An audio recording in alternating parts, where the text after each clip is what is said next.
Ngayong tanghali sa Alagang Kapatid, samahan natin ang buong Tulong Kapatid MVP CSR Group sa pagbibigay ng ayuda sa isa sa mga lalawigang sinalanta ng Bagyong Nina, ang Marinduque. Dadayo rin si Kamenchi sa iba pang lugar sa Mindanao para sa pagpapatuloy ng Balik Biyaya, Bigas Mo, Tulong Mo Project. At sa pagdiriwang ng Oral Health Month ngayong Pebrero, saklolohan natin ang isang kapatid na dumaranas daw ng matinding kalungkutan at kahihiyan.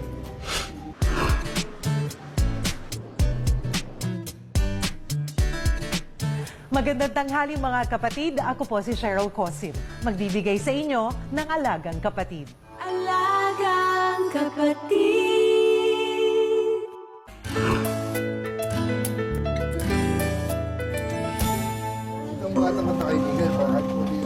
Ang mga masasayang kwentuhan, madalas daw nauuwi sa kalungkutan para kay Jemer.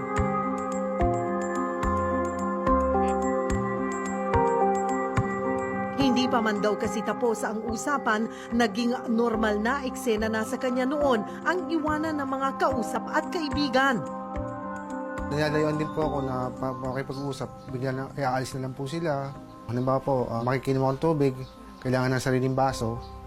Baka siyempre, baka mahaba. At ang kalungkutang nararanasan ngayon, bunga raw ng kawalan ng disiplina noong siya ay bata pa. Nung bata ako, tamad po ako magsipilyo. Hindi po rin po ako nakaranas na pumunta ng dentista mula nung bata pa po ako. Kaya naman habang nagkakaedad, unti-unting naramdaman ni Jemer ang epekto ng kawalan ng proper oral hygiene noon.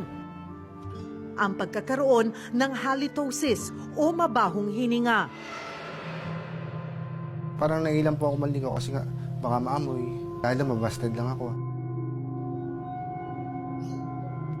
Kaysa siya ang layuan, nagdesisyon na lang si Jemer na umiwas sa mga tao. First time ko lang po magtrabaho doon talaga. Nagbibenta po yun ng internet. Hindi rin po ako mabenta dahil doon kasi kailangan po ng interaction po ng harapan. Pakiramdam ko po na matatanggal na po talaga ako, so umalis na lang po ako na walang paalam-alam. Hindi na po ako ulit sumubok na maghanap ng trabaho kasi pag naamoy po, baka mag-interview sa akin, wala ng gana. 1,210 packages. Sa kabila ng kanyang kondisyon, sa anak na si Pia raw humuhugot ng lakas at pag-asa ngayon si Jemer. Kaya naman, lahat daw ng mga nararanasan niya ngayon, ayaw niyang sapitin din ng anak. Kaya maliban sa pagtuturo ng leksyon sa paaralan, maaga niya itong iminulat sa kahalagahan ng proper oral hygiene. At para mas mapalawak pa ang kanyang kaalaman tungkol sa oral hygiene at bigyang solusyon ang kanyang problema, naisipan ni Jemer na lumapit at humingi ng tulong sa Alagang Kapatid Foundation.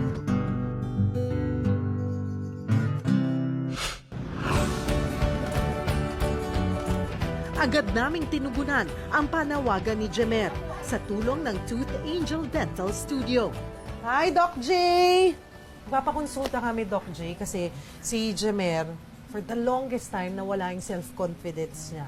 Lumalayo siya sa mga tao, at kahit kailan, hindi pa nagpa-dentist. Oo.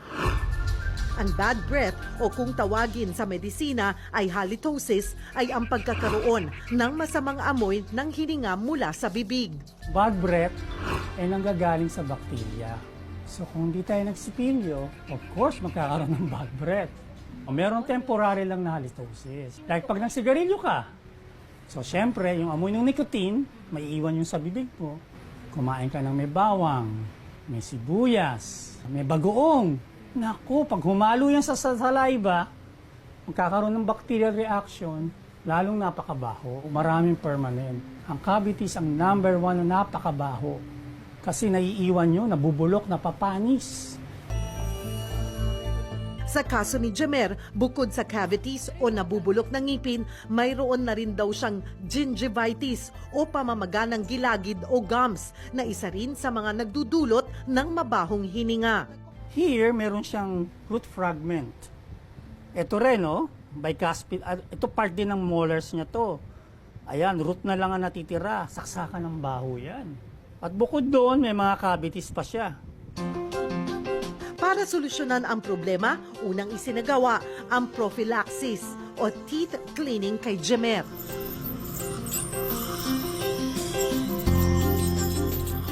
Pagkatapos, diretso na sa extraction kung saan aalisin ang 8 ugat na naiwan sa kanyang ngipin.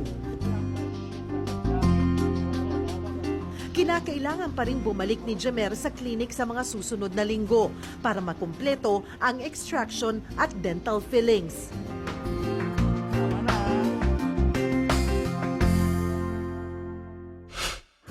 No, Jemer, ngayon, ano yung pakiramdam after nung initial na check-up sa'yo ni Doc? Masaya po na magkakaroon na po ako ng confidence sa sarili ko. Baka po makapaghanap na po ako ng trabaho. Tapos po yung mga kaibigan ko baka bumalik na sa akin. Kasi malayo po sila. Ngiti ka nga. Pwede naman ngumiti eh. O Nay, bakit? Naluluha ka. Natutuwa ka dahil kasi may tumulong ko sa kanya.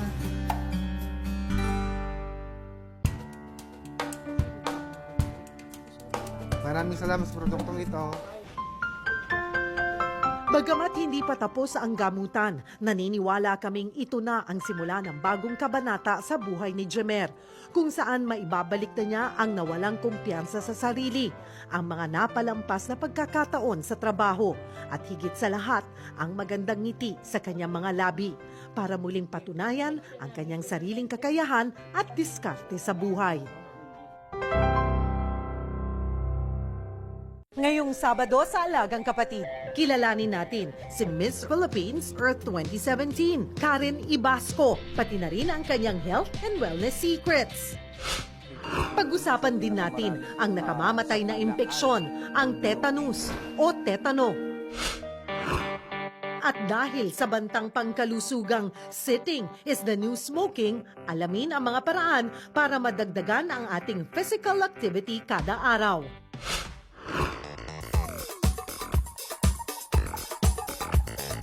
Magandang tanghali mga kapatid. Ako po si Cheryl Cosim. Magbibigay sa inyo ng Alagang Kapatid. Alagang kapatid.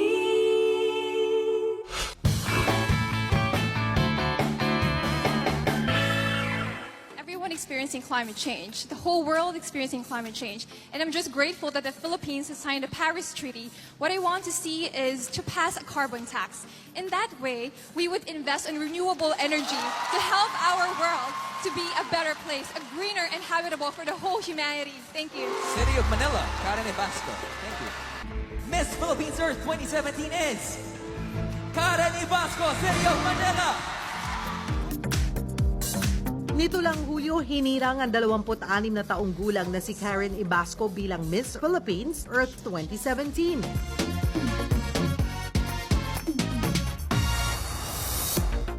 Pero lingid sa kaalaman ng karamihan, unang sumali si Karen sa Binibining Pilipinas 2016.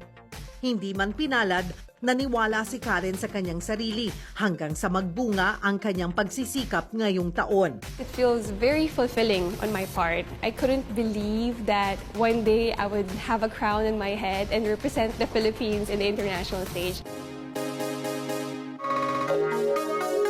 Fresh from her win, kinorner na namin agad ang beauty queen para siya'y kilalanin sa pamamagitan ng kanyang health and wellness secrets.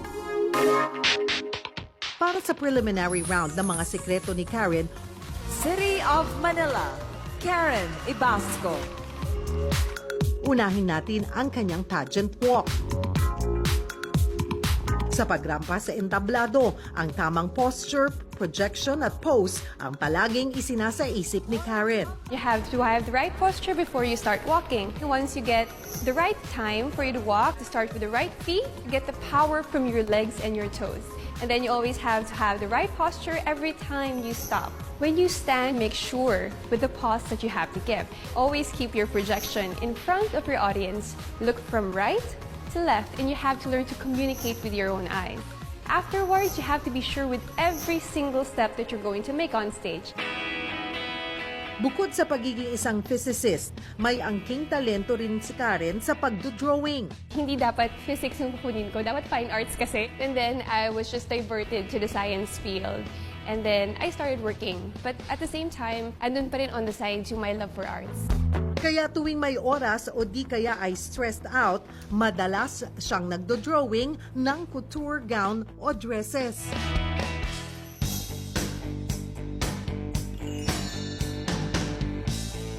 What we have to do is still comes from yourself. What you have to do is to refuse. Of course, if you see fast food, what you have to do is to always make a choice of eating what's right. It's always about the matter of choice in this life. Diretso na tayo sa semi-final round ng mga sikreto ni Karen.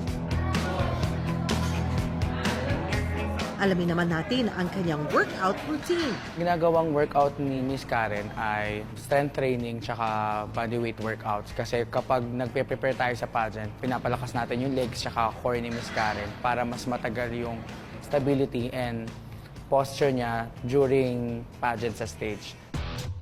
4 na beses kada linggo kung mag-workout si Karen. At para maihanda ang kanyang katawan sa kompetisyon, 3 workout routines ang madalas niyang ginagawa.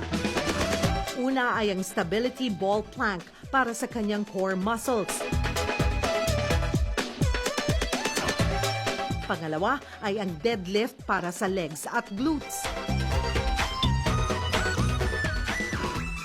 At ang panghuli, ang RIP 60 body weight push-up para sa kanyang posture. It's not just important for you to do your workout. It's important for you to do your diet. It's just 30% yung workout and 70% is your diet. 2 months before the competition, what I do, I eat mga steamed chicken breast and I eat fruits. That's very important for me. I also take brown rice. Pag hindi brown rice, I take kamote or saba.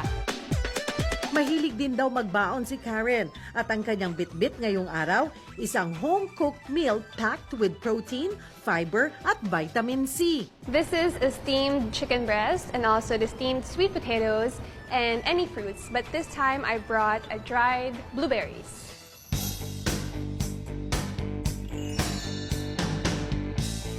In this life, it's always about having different schedules. But as a mother, if you really want your kids to see them grow, what you have to do is also take care of yourself. You always have to give time for workout, to also eat the right diet and a healthy lifestyle. Welcome sa final round ng mga sikreto ng Miss Philippines Earth 2017. Silipin natin ang laman ng kanyang bag. I always have my power bank with me all the time.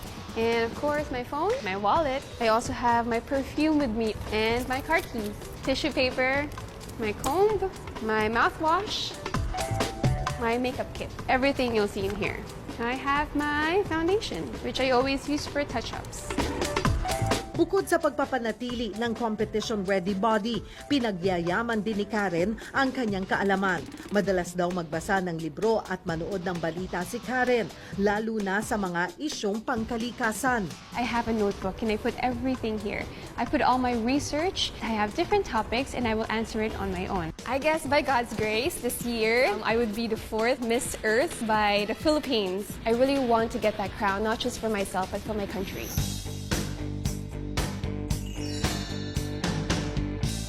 Well, as a beauty queen, it's always important for me to always keep a healthy body. And what I can tell people is that amidst of my busy schedule, I always make time to work out because it's one of the most important things is to invest in your body to help you to be a healthy person.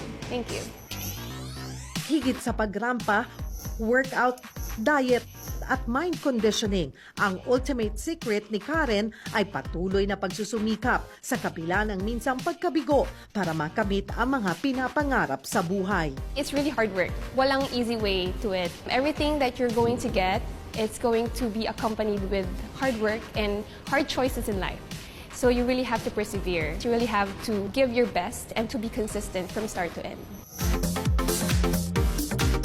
And that makes Karen Ibasco a certified beauty queen and a inspiration inside and out.